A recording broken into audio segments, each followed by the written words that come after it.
Donald Leggett. Welcome to the latest London South East CEO interview. I'm joined today by Ian Mann, the CEO of ECSC Group, the AIM-listed provider of cybersecurity services. Yesterday, ECSC announced a trading update for the previous 6 months, and the currently has a market cap of around £8 million. Greetings, Ian. Thank you so much for joining us on London South East today. Hello, Donald. Nice to see you. It's a pleasure to have you. We've never talked before, so it's great to hear the company story. Yeah, it's good to be here. Fantastic. So for those of you less aware, who are ECSC? Tell me about the company.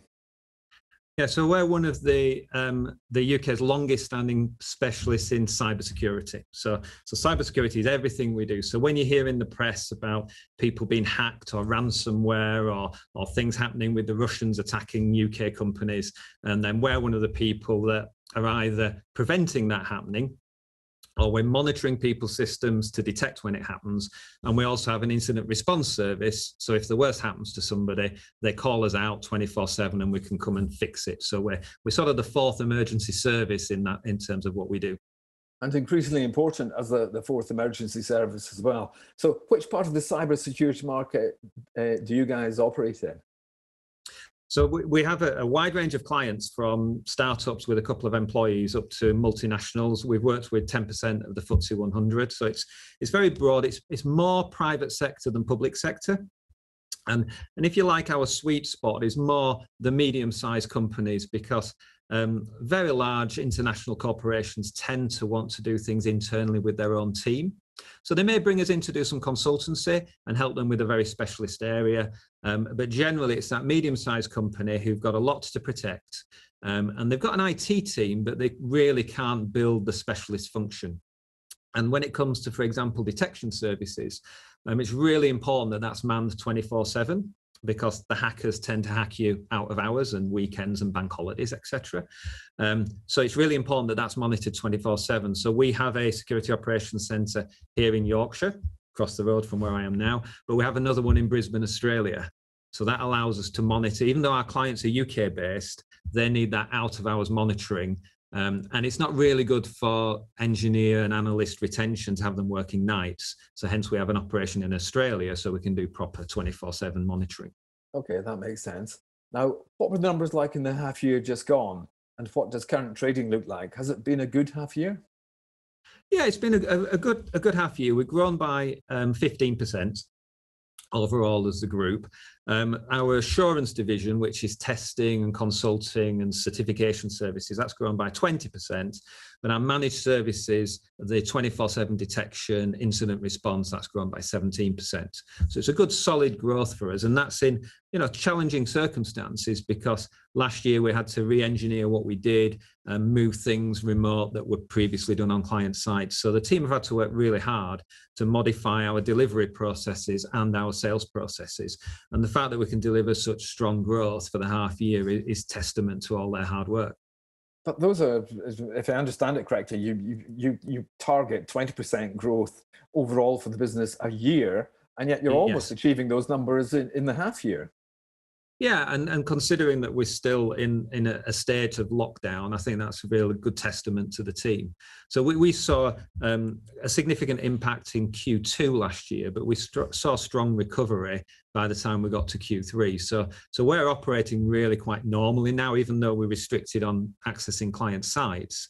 In terms of our sales and delivery processes, we're operating in almost a normal situation.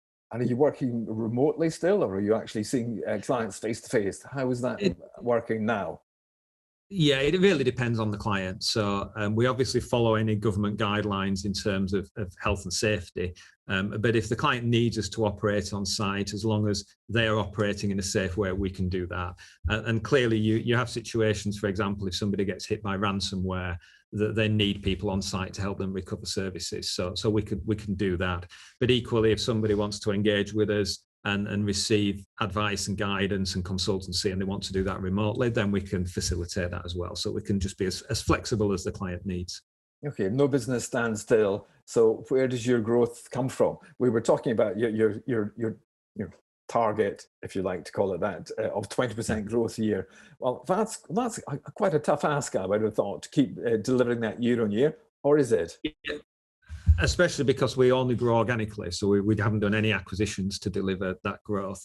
There's two main drivers with what we're doing. There's increased regulation and fines. So you may have heard of GDPR, which was a little bit annoying because it led to lots of people receiving emails asking you to re-sign up on lists and things. So part of GDPR was people controlling their data that they hold about you.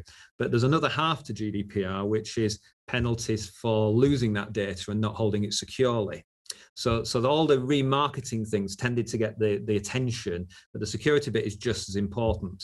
And as an illustration, when I first got into this area, which is more than 20 years ago, if you as a business owner lost personal data, you actually got a fine, which was a personal fine of up to £50. So you can imagine that it didn't keep many people awake at night, the risk of a £50 penalty. We then went to a regime which was £500,000 for the business, and now we've had fines of £20 million under the new GDPR. So we've had a real sea change in terms of the regulations around this, and we've got an Information Commissioner's Office now for the UK that has got a lot of teeth and can fine people large amounts of money. So the regulatory regime has changed radically, but also just publicity about breaches. You'll hear about particularly ransomware hitting companies of all sizes almost on a daily basis. Yes, indeed, and it's very bad for a corporate reputation, isn't it? Extremely bad as well, yeah. And the media actually has sort of, I think, got the wrong angle to ransomware. So there's a big focus on ransomware about who are the groups doing it. So is it this Russian group? Is it this North Korean group? Is it this Chinese group? And actually, that's not very helpful for businesses. What businesses should focus on is how do you prevent it? So the media tend to go, who's doing it? And actually, it doesn't matter who's doing it, because stopping them doing it is going to be almost impossible. What's more fruitful and more beneficial is what went wrong in these organizations that allowed them to hack you. Because I've been doing this for more than 2 decades, and I've never come across or heard of a breach that wasn't preventable. So it's not about who's out there trying to get in. It's about the mistakes people make, the fact that their cybersecurity isn't up to scratch, and that lets people in. So people need to focus on improving their cybersecurity rather than worrying about which group might do what. It's about don't make mistakes and improve cybersecurity, and you can prevent every single breach. Aren't these people doing your sales work for you, Ian? Well, to a certain extent, but we all want to get the benefits of new technology and use of the internet and the cloud and all these interesting new things that allow us to do things in more innovative ways and allows businesses to exploit new technology. But you've got to think security. So it's just, you've got to keep your data safe and secure. So you need to think about that alongside the technology improvements that you're trying to make. And we saw that in COVID when people implemented remote working. So people had to work from home, and they had to implement new ways of working, remote working, cloud-based working. And they did it in a rush. And because they did it in a rush, lots of people made mistakes and lots of breaches started to happen. So we've got to always remember that you've got to do things in a safe way. Okay. IP, you own your own IP. Now, presumably this underpins that 20% growth annually. Yeah, it's one of the things that sets us apart from a lot of the competition, that we're not reliant on vendor products to deliver what we do. We have our own intellectual property, our own systems, and we've been developing those since our inception over 20 years ago. So we have a big base of our own intellectual property, and that adds quite a lot of value to the business. And that's the famous word algorithms. You have developed your own algorithms. Everything is to do with algorithms these days. Yeah, artificial intelligence has its place in cybersecurity. And as an example, a typical company that might be just a medium-sized organization, part of how we detect breaches is that people send us logs from their systems, so messages from their systems that tell us what their systems are doing. And we have to interpret that and analyze that to work out, are there indications there's a breach going on? Well, a typical medium-sized company might send us 5 billion pieces of information in a month. Now, a person can't analyze 5 billion pieces of information. So artificial intelligence helps us deal with this large amount of data and helps us get it to a point where experienced, trained experts can then interpret the results. So artificial intelligence can't do everything, but it can help you deal with large volumes of data and point you in the right direction, that then experts can look and make a decision, is this a breach going on, and alert people and contain the breach. And early detection means that you can stop the breach escalating and becoming ransomware. You'll find that when somebody has ransomware and we investigate, often the hackers have been on their network for weeks or even months, and they just fail to detect it. So you detect it early, you can contain it, and it doesn't lead to a costly breach. Okay. We all know about cybersecurity now, but the downside of that is that the competition in your space, I presume, has increased.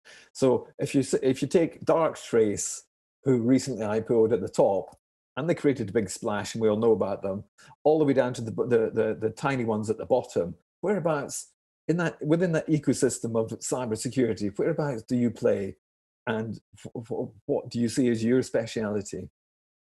So our sweet spot is the medium-sized organization who needs the skills that we provide, but they haven't got the budgets, and they wouldn't get the attention if they went to a global provider.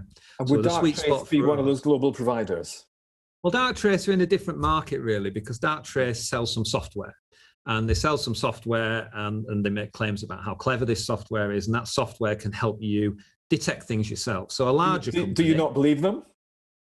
Well, lots of companies make lots of marketing claims. What they don't tell you is what level of expertise do you need to actually configure and make this product work for you. So there's fundamentally nothing really wrong with the products. The people selling the products don't also tell you the level of expertise you need. So you can install something like Darktrace and you'll get lots of results. Well, who's going to interpret those results? Who's going to look at it at 2 o'clock in the morning? So we often find in a breach that there's no shortage of tools. And when we investigate, those tools did produce clues that something was going on, but people missed it. So you need the combination of technologies and expertise. Now, the technology providers don't always make that clear. So if somebody's trying to sell you this new bit of software, they tend not to say, but by the way, don't buy it unless you've got engineers working 24/7 who can monitor it properly and configure it. It's not in their interest to say that. So they're not really mis-selling. They're saying, look at this clever technology. And yes, there's clever technologies, but you've got to have the people element as well. Otherwise, the technologies fail. That makes a lot of sense, Ian. I'm very glad you pointed that out to us. Okay, we mentioned you haven't had any acquisitive growth. Would you consider actually buying another company in order to grow? Yeah, we consider it, and we do look at certain companies. That the challenge for us is that acquiring consultancy type businesses tends to lead to key people leaving because they've had a payout. So it can be difficult, and our industry has shown that people who acquire consultancies struggle to get value. And if there was a technology that we thought was missing in our suite of technologies, we would be developing it anyway because we've got 20 years experience in developing. So there's not really an obvious target for us. And you've also got a management team with a high value of ownership in the company. So we've got a keen eye on dilution. So we're not just going to raise money and dilute and grow through acquisition when you look at shareholder value and it doesn't really make sense. So we're cautious. We're open to acquisitions, but we're cautious. As long as we can do good organic growth, we think that's better for shareholders because you don't get the dilution. On the other side of the coin, the same coin, indeed, would you think of an exit, given that, as you've just said, you and the management team own a lot of the business? Is now a good time to get a nice frothy valuation on an exit? No, we've had lots of offers to buy the company. So in lockdown, I've been getting a serious offer at least once a month. Lots of people out there want to buy us, but we're in it for the long term. And we want to take this international, and we want to grow it much bigger than it is now. We think we've got the experience, the tools, the technologies that we can go out there and compete on a much bigger scale. So that's what the management team are about, not walking. We enjoy what we do too much. We're doing good things for lots of businesses. We get a lot of job satisfaction. So we're here for the long term. What are the plans to grow the business internationally? That's very interesting. Now you tell me, and now you tell me you're going to grow the business internationally. Yeah, there's great opportunities, particularly that based in the UK and Australia, we're quite a trusted provider, and there's lots of places globally that really trust the UK and trust the expertise that the UK can bring. And people are sometimes a little bit cautious when they find where their security has been managed from, which countries are involved, which regulatory regimes. So we've got a really trusted governmental framework in the UK and Australia of high value, really good for recruiting people with high skills, but also a trusted environment. And I think that plays well internationally in lots of countries who would want their expertise and their management coming from that sort of company. So that's an obvious next step for us.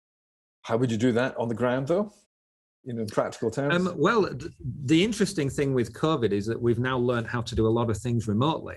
So whereas pre-COVID, we would have said, well, a limiting factor is that we need to have boots on the ground. We've actually been redesigning our processes for the last 18 months, and we've now got a framework where we can deliver things remotely. And also we've got a partner program. We've got, within the UK, we've been developing a partner program. We've got over 150 partners who are out there finding opportunities for us. And that's been very successful. So we can take that successful model and apply it in other countries. So we don't have to invest in lots of people on the ground because we've got a combination of the partner program and the ability to deliver remotely. So the time's right for us to look at that seriously. So most unfortunately, the CTO Ian Castle has had to go part-time. Are there plans to replace him, or what will you do? So no plans to replace Ian. Ian had to take extended leave last year due to illness. He's now thankfully recovered, but he now wants to take a lower profile role in terms of pressure, moving to part-time, which will be a long-term situation. So he's still got the title of CTO, but he's not doing as much on the management side, hence he's moving from the PLC board. But he's still there as a key technologist. But we've got a great team sitting below Ian Castle, and they operated things very smoothly last year when he wasn't available.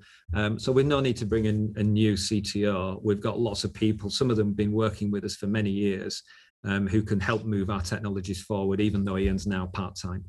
Okay, finally, what news flow can we expect? And why should investors hold ECSC shares? Well, in my humble opinion, as an impartial person, I think we're massively undervalued. So I think that's a good reason for people to hold and to buy our shares. But I think there's that combination of we've got the experience and the IP to really exploit a growing market and do it as a trusted provider, which sets us apart from a lot of the new entrants. And I think we've got real opportunities to grow the business. We'll keep a nice news flow coming, particularly when we win the larger contracts. So keep your eyes open and look for the results as we move forward. Okay, that was Ian Mann, CEO at ECSC. Thank you so much for joining us today. I learned a lot from you today. Thank you so much. If you're an investor, you'll find free data and share price information on this ECSC London South East Bulletin Board. As for London South East, you can follow us on Twitter at London South East. And to get alerts to interviews like this one, you can subscribe to our London South East YouTube channel. Thanks for watching, and may all your investments go well.